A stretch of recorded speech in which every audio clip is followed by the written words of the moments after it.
Over the past weeks, I've been sending you emails with very specific systems that you can edit and put to use in your business. I thought today that maybe you'd like some instruction on just how to write your own system. Today's email then is focused on just that. If you want to systemize your business, where do you start and how do you get business processes written? Systemizing a business is a big task, and if you've attended any of my webinars, you've heard me speak to the fact that you should not focus on having a completely systemized business. This is the ultimate goal, but if you focus on that goal, you'll more than likely sabotage your business development process. It just seems completely overwhelming when you get started. So the answer to this then is to focus on the journey, the process of getting operating procedures implemented in your business. And, you know, that sounds corny, but it's a very helpful concept in the systemizing of your business. If you can get 4 or 5 or 15 systems implemented in your business each month, you'll be making huge strides in getting your business systemized. And each of the systems that you implement will have an impact on your business. It'll make it more efficient. It'll make it more controlled. It'll make it more consistent. And ultimately, you're going to have more time and more profit. In today's presentation, I'm not going to go into the full process of systemizing your entire business. There's an informative new website that you can go to for great instruction on how to systemize your business. The website is www.systemsshop.com. You'll see the URL right here. And additionally, we have a great 5-step plan for systemizing a business in our library on our website. The presentation is approximately 15 minutes long and can be accessed by clicking on this link right here. What I'd like to do today is just give you the experience of writing one system. Now, there may be many reasons why you feel compelled to document a process. Michael Gerber writes in his book, The E-Myth Revisited, Why Most Businesses Don't Work and What to Do About It, that for every frustration in your business, it's the result of the lack of a system. If the system were there, you wouldn't have the frustration. So it may be because you're just frustrated with having to reinvent the wheel over and over again. Or you want to write a system because some activity or task in your business is inconsistent and unreliable. There may be a problem in your business, not enough leads, not a high enough conversion rate of leads into customers. You and your people, that you might be working too hard. There are just not enough hours in the day to get everything done that you need done. Maybe there's not enough profit, poor customer service, you're getting customer complaints. Whatever the reason, now you've decided that you want or need a system written for a process and you're ready to get started. The very first step is to name the process that you intend to document. Just give it a name and don't stress over the naming of the system. You can always edit that later. Just give it a name. So let's say, as an example, one of your clients called in today with a complaint, and you thought your customer service person handled it poorly. Always the first question to ask is, do I have a system for this? And if you don't have a system for it, you can't really fault your customer service person for not handling it the way you wanted it handled. So you choose a name for the system, and then you identify or define the exact result you want the system to produce, a clear and concise result defining what the system needs to accomplish. In this case, the system name might be the customer complaint system. That's simple enough.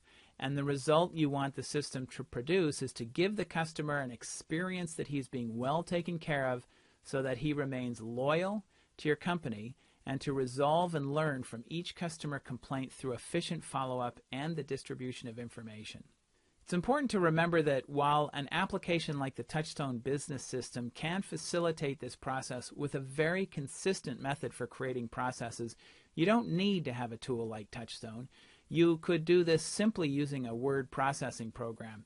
But in today's demonstration, I am going to feature the Touchstone system as we write this procedure.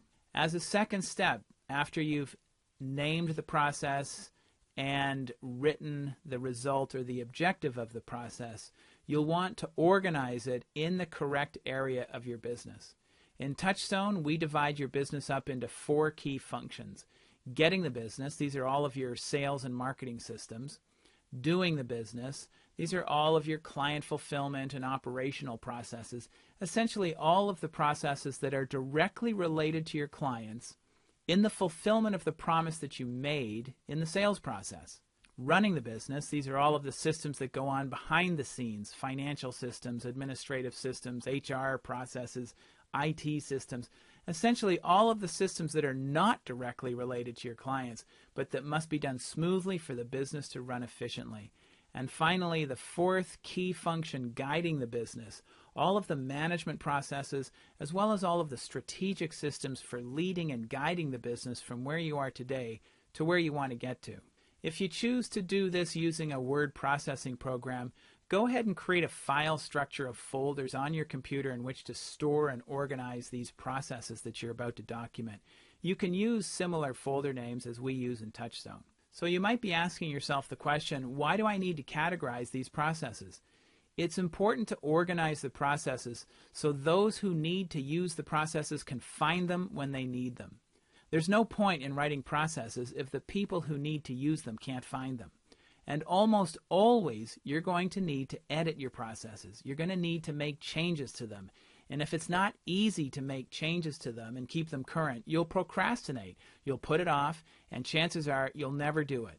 Well-organized processes means you can find them when you need to edit them, and keeping your systems current and readily available will ensure that your employees use them. In keeping with the example, which key category would the customer complaint system go? Would it be getting, doing, running, or guiding? I would probably put it in the key function called doing the business.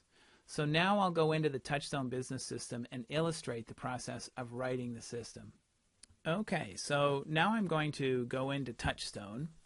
I'm going to click on the 4 key functions, and I'm going to select doing the business. I'm going to select add a new process, and I'm going to enter in the name Customer Complaint System. Just a quick note here. As you start identifying lots of systems, you'll want to create subcategories within each key function to better organize them. In other words, in this example, I may have a whole series of customer service processes, so in fact I might want to create a subcategory called customer service processes. There's more detail on the topic of organizing and categorizing process names on the web page that I mentioned earlier, www.systemsshop.com. Okay, so now you have a new system name called Customer Complaint System, and I've identified that it goes in the key function called doing the business. Now I want to write a clear and concise result. What does this system need to accomplish? In this case, I'm going to say that I want to give the customer the experience that he is being well taken care of so he remains loyal to the company, and to resolve and learn from each customer complaint through efficient follow-up and distribution of information. Now, I had time to think about that result, but again, put down whatever you can think of. Just define the result. You can always come back and edit this later. And you will get better and better at creating objectives or defining the results of each process that you name. So now we'll take the first pass, and my suggestion is simply to jot down the key steps that need to be taken as part of the customer complaint process. You don't need to go into great detail just yet if you don't have the time. Simply identify the key steps. And you can do it in a flowchart, box and arrow diagram if you like, or you can just list the steps. It's not about getting it fully documented at this stage. Of course, if you have the time, you can always complete the process, but for the busy business owner, that just might not be realistic. So the key is to get started. Identify the process, name it, define the result, and begin to list the key steps. And you can come back to it at a later time to add to it, to edit it, and to implement it. So let's look at what you might write in the process of identifying the key steps of the customer complaint system. Again, I want to remind you that this can be done in a word processor.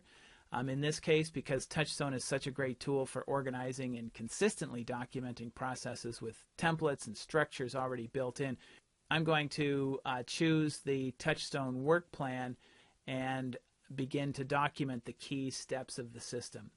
So the first task, I'm going to write listen to the customer's complaint.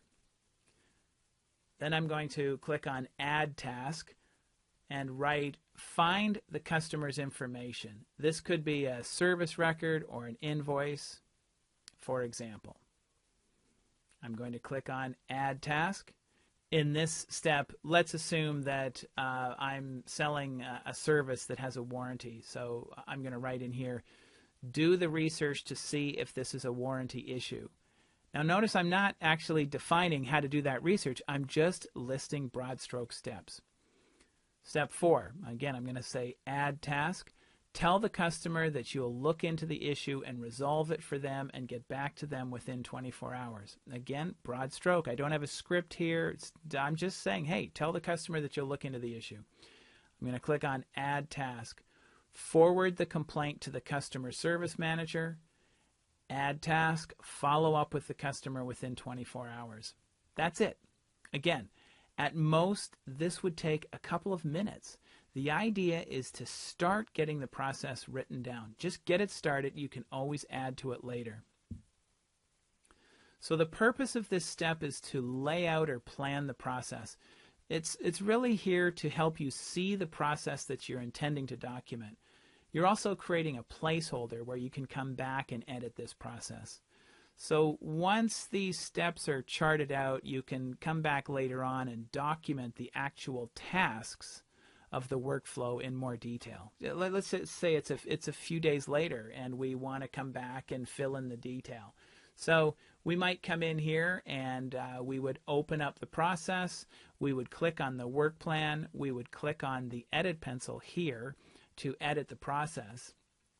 And we might want to add more detail on how to research whether or not it's a warranty issue. So we might go into this box, click on the cell right here to edit this step, and add in how to research whether or not it's a warranty issue.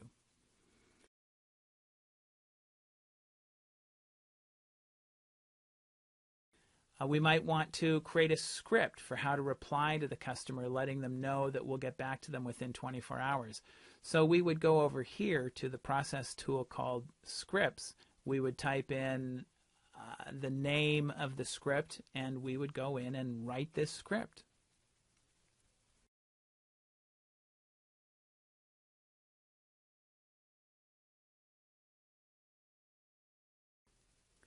We might want to provide more detail on how to forward the issue to the customer service manager in this step right down here.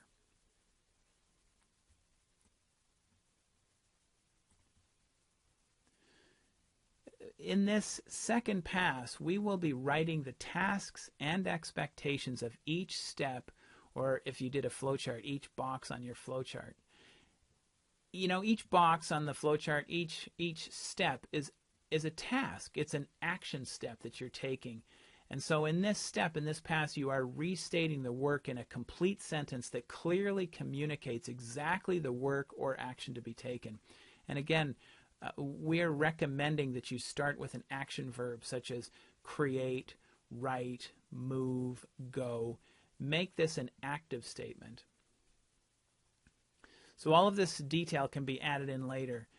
In fact, a great idea is to actually include your employees in the development of the system.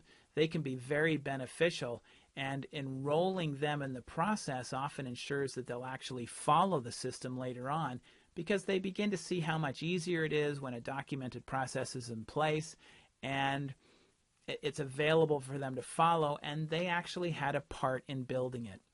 So again, it only takes a few minutes to do what I've shown in this presentation. And at the end of this, you'll have begun the documentation of a very important system and safely located where it can be accessed, edited, and followed later on. It won't be lost and it won't be forgotten. So now you have the beginnings of a system for handling customer complaints. It's not complete, but it's a start. And over time, it will be added to and improved. A quick review then. Remember, the first step is simply to name the process and write down the objective, the result that you want the system to produce. Next, take a few passes at the process. This is what I call the 30,000-foot view, and it's really nothing more than a broad stroke outline, just the key concepts or the key steps of the system. Very broad stroke. The purpose of this step is to lay out or plan the process to help see the process you're intending to document. As I mentioned, sometimes I'll create a diagram of the system using a simple flowchart, drawing boxes for each of the steps in the systems, showing their sequence and how they relate to each other. Most of the time, though, I just list out broad stroke steps using the work plan process in Touchstone. Now that may be all that gets done on the system on the first pass, and it may only take a few minutes. But at some point, I come back to the process and begin to fill in a little more detail. This is what I call the 15,000 foot view. I'm taking another pass at it. And in this step, at this level, I'll provide more detail for the tasks and expectations of each step. So each step, or each box on the flowchart, if that's what you're using, a flowchart, is actually a task. It's an action step. And we recommend using a complete sentence that clearly communicates exactly the work or action that needs to be taken in that step, and start with an action verb. Verbs like create, write, move, go, find, things like that. Now, sometimes that's all it takes. Sometimes that's good enough. You'll have your system documented. And other times, when you start to explain or train the system to a subordinate or to a colleague, you'll realize that even more detail would be helpful. You may realize that there are other elements to include, a script, for example, or a spreadsheet, a form letter, maybe a checklist, tools that might be useful in the completion of the process. And this is what I call the 10,000 foot view. And here again, this may be good enough. Sometimes there's even another stage, what I tend to call the view at ground level. And this is the full detail of the process, including expectations, standards of behavior, policies, and other details that I find are relevant and necessary when implementing the process throughout the organization. And here you might need to determine things like timing, knowing when each task needs to be performed. Often this can be key to getting the result that you've previously defined. That's it. That's all there is to it. Sometimes just getting started documenting processes is the most difficult part. And my goal today was to show you that it's actually quite easy. If it's quick and easy, you're more likely to do it. But if it's difficult, chances are you'll put it off and then it won't get done. But if you get started, you'll start building documented processes for all of the routine tasks of your business. And you'll see that systemizing your business becomes a way of being in your business, something you do frequently throughout the week. Again, you can do this using a word processing application, storing the files on your local area network or on your desktop computer. But having a tool like Touchstone, it really gives you a consistent method for documenting processes, and it makes it much, much easier to organize them so that they can be found, added to, and implemented later. If you'd like to take the Touchstone business system for a test drive, click here to register for an account with a 100% no questions asked money-back guarantee. Try it for 30 days. Download any of the processes from our General Systems library. Processes for daily planning, performance evaluation, recruiting and hiring, email and voicemail handling, website optimization, problem resolution. There's an active referral process and an email marketing process, a strategic planning process, and many, many more. You can download these systems from our General Systems library into your own Touchstone account. If you're not completely 100% satisfied, simply cancel your Touchstone account within the first 30 days and receive a full money-back guarantee. And every system you download from our library can be saved as a Microsoft Word file to your own desktop or laptop computer. All of these systems are yours to keep, edit, and use absolutely free. If you'd like to see a short demonstration of the Touchstone application, click here. Your business is the biggest investment that you have. Maximize its value. Have it running smoothly and reliably, and get it just the way you want it. To find out more about Touchstone, call us at 888-522-2325. If you're outside the United States, dial 707-522-6250. Or you can email us at sales@businessdesigncorp.com or visit us on the web at www.businessdesigncorp.com. Get the business you deserve.